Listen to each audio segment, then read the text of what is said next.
Hey guys, you ever hear about Live for Love TV? I want you to like, share and subscribe. Check it out, it's a bomb. Welcome back to Live for Love TV. Today is the 28th day of the second month of the 23rd year inside the 21st century. Hope everyone's doing well out there. You know, from my last video where I was actually referring to a personality out there, one of these superstar personalities as a clown, I'm now going to have to talk about a superstar personality as a king, because he himself has just landed within the last 48 hours in Ghana, Kotoko Airport, and he said he got a king's welcome. So if you go on YouTube, type in Asafa Powell in Ghana, you'll see his arrival in Ghana in over the last couple of days, yeah. And he's there with his wife. His wife is Ghanaian born, so that's a homecoming for her and a first time for him. Now, Mr. Asafa Powell, for those who are not completely sure, is the former world record holder of the 100 meters. And in fact, I think he still holds the most sub 10-second 100 meters in the world. I mean, he's run under 100 meters more times than anybody ever has, including Usain Bolt. So that record's going to be hard to beat. And obviously Usain Bolt will be able to beat it because he's retired. So someone's going to have to come along and run more under 10 seconds than he has to break at least that record he's got out there. But anyway, I think it's really good to see him in Ghana, and especially the welcome he got. It was wonderful. And if some of you remember, I did a video maybe, I can't even tell you how long ago, but it's called Jamaica, the Real Superpower. And it talked about Jamaica's athletic prowess, how great Jamaica athletically has been on the sports world when you compare them to a country like Ghana. Jamaica has less than 3 million people.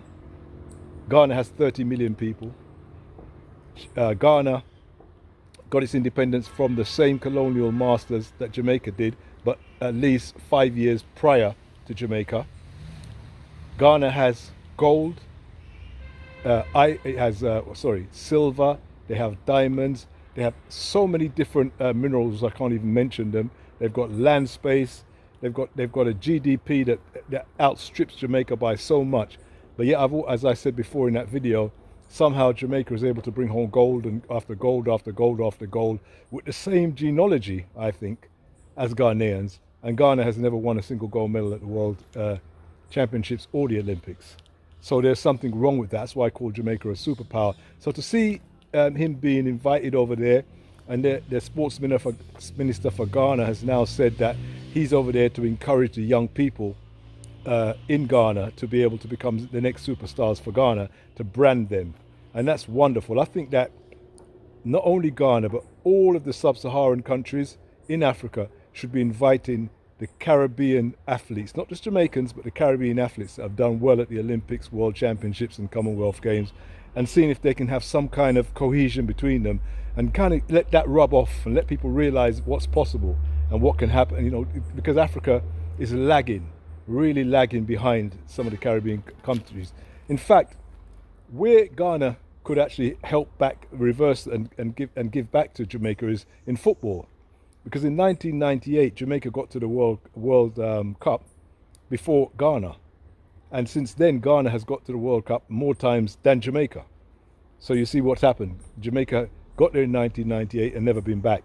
Ghana's been there more than once. So, and Ghana's football team are well respected. So it'd be good if the Ghanaian football team could come back, just like Asafa Powell has done to go to Ghana, come back into Jamaica, come back into the Caribbean, and sort of, you know, let that skills rub off on one another. Let the people talk to the young people, because the skills are in the Caribbean. The Caribbean footballers have got the ability, but they're just not getting, I don't know what it is, they're just not getting that that push through, just like how the athletes in Africa are not getting the push through. The governments haven't done enough, let's be honest, in Africa to support their sports. They really haven't done enough. So if now that they're bringing people like Asafa Powell over there, hopefully other athletes will follow him and go down there and encourage the young people.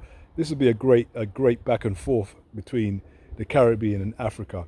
And I say particularly sub-Saharan Africa. I don't mean that they can't go to other African places, but sub-Saharan Africa I think is where I'm talking about, since that's where most of the people who live in the Caribbean actually come from. And it'd be good when the I mean, I haven't seen the American athletes going over there either as yet, but it'd be nice if the black American athletes can go over there and also encourage the African young people to get into sports and to really push themselves and show them what it takes to be a champion, how hard the work is. It's not just about putting your hand up at the after 10 seconds or 9 point something seconds.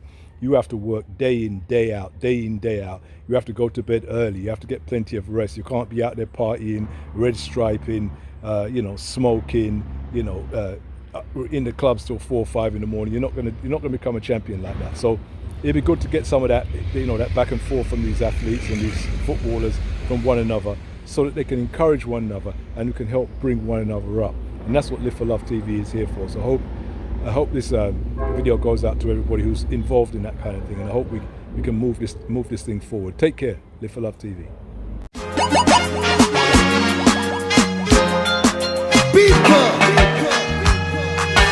One step more, one step